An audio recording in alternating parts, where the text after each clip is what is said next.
So, Peirce's existential graphs uh, is a three-tier system of logical notation. And what we're looking at are the alpha graphs, which model classical propositional logic. And it all begins and in some sense ends with something as simple as this: closed curve in the plane.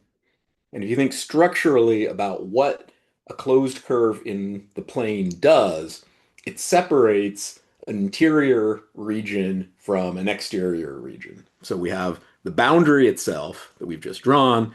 By drawing this boundary and making sure that the boundary is closed, we have partitioned the space, the sheet called what Peirce calls the sheet of assertion. We've partitioned that space into exactly two parts. We have an inside and an outside.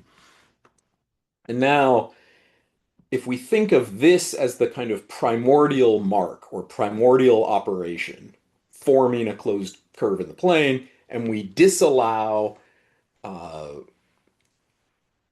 something like this, that we would try to do it again, but cross over what we've already done because this makes things too complicated. We want these to be sort of integrated, undefilable operations.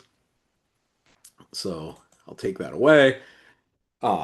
If we think of this as a kind of unitary operation, and once we've partitioned then the space into two parts, we really only have two options.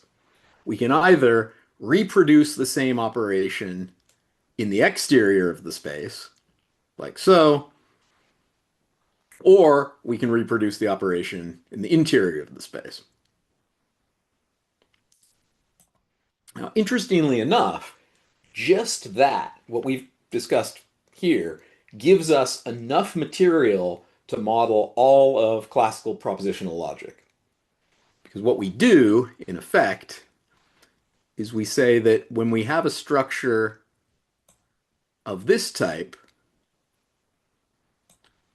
we consider that to be equivalent to not doing anything at all. So this equal sign here appears to be badly formed, but it's saying that this graph on the left is equivalent to this graph here on the right, which is a graph, it's just an empty one.